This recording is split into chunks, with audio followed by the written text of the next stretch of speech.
হাদিসের কিতাবের মধ্যে আসছে প্রত্যেক সোমবার আর বৃহস্পতিবার বান্দার আমলগুলা নবী আলাইহিস সালামের কাছে পেশ করা হয়।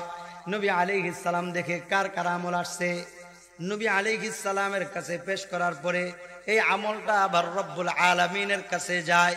যাদের আমল ভালো হয় নবী তাদের জন্য দোয়া করেন, যাদের আমল খারাপ হয় নবী তাদের জন্য কষ্ট পান। এই জন্য নাফে বলে, যদি তোমরা নবীর সাথে সাক্ষাৎ পেতে চাও কোরআনের সাথে তোমাদের সম্পর্ক বাড়াও। আল্লাহ নবীর অপর একজন উম্মত যার নাম হলো আবু জাফর ইয়াজিদ ইবনুল কাকা আল মাদানী, যার জীবনীটাও মারিফাতুল কুরআইল কিবার আলা তাবাকাতি ওয়াল আতার এই কিতাবের মধ্যে লেখা হয়। আবু জাফর ইয়াজিদ ইবনুল কাকা আল মাদানীর যখন ইন্তেকাল হয়ে গেছে, একটা মানুষের ইন্তেকালের পরে মানুষের শরীরের মধ্যে যখন গোসল দেয় মানুষকে, তখন তার শরীরের মধ্যে কোনো কাপড় থাকেনি। এই ঘুমাই গেছেন নাকি? কষ্ট হইতেছে? 5 মিনিট ছেড়ে দিব, সমস্যা নাই।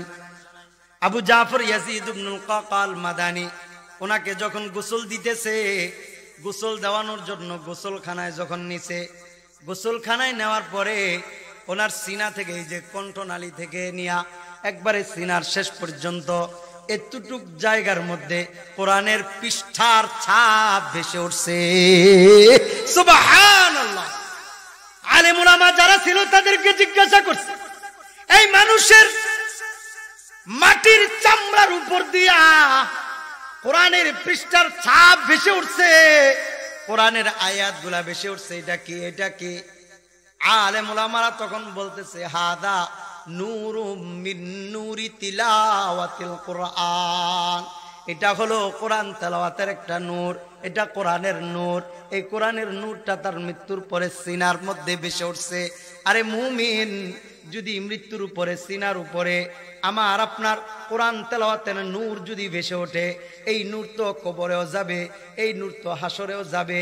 আর একটা মানুষ, এমন কোন মানুষ নাই যারা জান্নাতে যাবে পুলসিরাতের পোল পার হবে না। একজন মুফতি সাহেব যদি জান্নাতে যেতে হয় পুলসিরাতের পোল পার হয়ে জান্নাতে যেতে হবে। একজন আলেম যদি যেতে হয় পুলসিরাতের পোল পার হয়ে জান্নাতে যেতে হবে। একজন পীর সাহেব যদি জান্নাতে যেতে হয় পুলসিরাতের পোল পার হয়ে জান্নাতে যাবে। একজন সাহাবী সেও যদি জান্নাতে যেতে হয় পুলসিরাতের পোল পার হয়ে জান্নাতে যেতে হবে। অর্থাৎ মূল কথা হলো, জান্নাতে যেতে হলে পুলসিরাতের পোল পার না হয়ে কেউ জান্নাতে যেতে পারবে না। কিন্তু একটা মানুষ যখন কোরআন তেলাওয়াত করতে করতে করতে করতে করতে করতে নূরটা তার মধ্যে জমা করবে, এই যে পুলসিরাতের পোল শুরু, পুলসিরাতের পোল শেষ, এই পুলসিরাতের পোল যখন পার হতে যাবে নিচে থাকবে জাহান্নাম, ওপারে থাকবে জান্নাত। হাদিসের মধ্যে আসছে পুলসিরাতের পোলটা চুলের চেয়ে চিকন হবে, একটা অস্ত্রের চেয়ে ধারালো হবে। যাদের গুনাহ বেশি হবে তারা এখানে কেটে কেটে জাহান্নামে পড়ে যাবে। কিন্তু যেই বান্দা, যেই মুমিন কোরআন পড়তে পারে এবং কোরআন পড়েছে, সে যখন ওই পুলসিরাতের পোলের উপর দিয়া হেঁটে যাবে তখন জাহান্নামের জবান খুলে যাবে। জাহান্নামের জবান খুলে যাওয়ার পরে জাহান্নাম বলতে থাকবে, আসরি ইয়া মুমিন, ও মুমিন তুমি দৌড়ায় তাড়াতাড়ি আমার উপর দিয়ে তুমি জান্নাতে চইলা যাও, জান্নাতে চইলা যাও। সুবহানাল্লাহ। কি কারণে? কারণ হলো ফা ইন্না নূরাকা তাতফাউ নারি, কারণ তোমার যেই নূর আছে এই নূরটা আমি জাহান্নামের আগুনকে নিভায়া দিতেছে। সুবহানাল্লাহ। কোরআনের নূর যখন আমার আপনার সিনার মধ্যে থাকবে, এই সিনা কোনদিন জাহান্নামের আগুনে জ্বলবে না। এই জন্য কিতাবের মধ্যে আছে, যখন কোরআন ওয়ালা মারা যাবে, কোন মুমিন কোরআন পড়তে পড়তে যখন তার সিনার মধ্যে নূর চমকাবে, ওই কোরআন পড়নেওয়ালা কোন ব্যক্তি যখন মারা যাবে তখন আল্লাহ তাআলা ওই জমিনের কাছে ওহী পাঠায়। কিতাবের মধ্যে লেখা হয়, ইদা মাতা হামিলুল কুরআন আওহাল্লাহু ইলাল আরদ, জমিনের মধ্যে আল্লাহ তাআলা ওহী পাঠায়। ওহী পাঠাইয়া আল্লাহ তাআলা তখন বলে দেয়, ও জমিন আল্লাহ তাকুলি লাহমা ওয়া কালামি আমার কালামটা আমার কালাম তার সিনার মধ্যে আছে। ওই জমিন শোন, তোর মধ্যে যে এখন ঘুমাবে তাকে বক্ষণ করবি না, কারণ তার সিনার মধ্যে আমি আল্লাহর কালাম আছে। সুবহানাল্লাহ। জমিন বলে কাইফা আকুলু লাহমা ওয়া কালামুকা ফি জাওফি।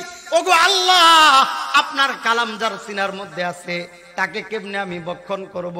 তাহলে আমি আপনি যদি কোরআন পড়তে পারি, কোরআনটা যদি সিনার মধ্যে রাখতে পারি, তাহলে এই কোরআনের নূরের বরকতে কবরের মধ্যেও আমার জন্য যেমন সুয়াল জবটা সহজ হয়ে যাবে, পরকালে আমার জন্য জান্নাতের রাস্তাও সহজ হয়ে যাবে।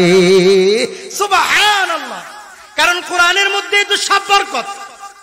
নবী আলাইহিস সালাম বলেন, যে ঘরের মধ্যে যে ঘরওয়ালা, যে ঘরওয়ালি প্রতিদিন ফজরের নামাজের পরে সূরাত ইয়াসিন তেলাওয়াত করবে, পরের দিন সকাল পর্যন্ত আল্লাহ তাআলা সমস্ত ধরনের বালা মুসিবত থেকে হেফাজতের দায়িত্ব আল্লাহ তাআলা নিজ হাতে নিয়ে নিবে। সুবহানাল্লাহ, সুবহানাল্লাহ।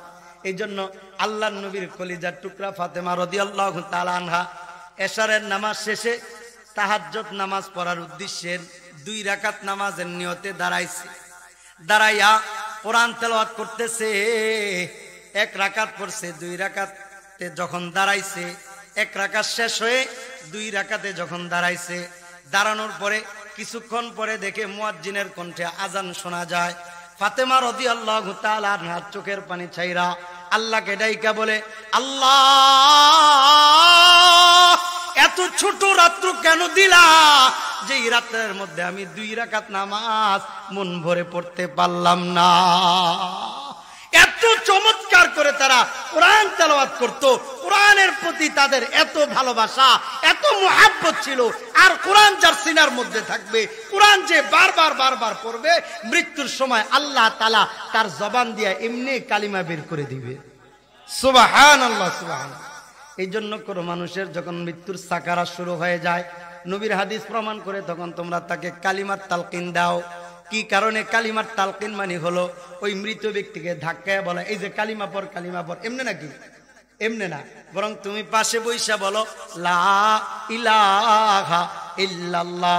তুমি পড়তে থাকো, তোমার কালিমার প্রভাবটা তার কাছে যাবে এবং কালিমার প্রভাবে সে প্রভাবান্বিত হয়ে তার জবান দিয়েও কালিমা বের হয়ে যাবে।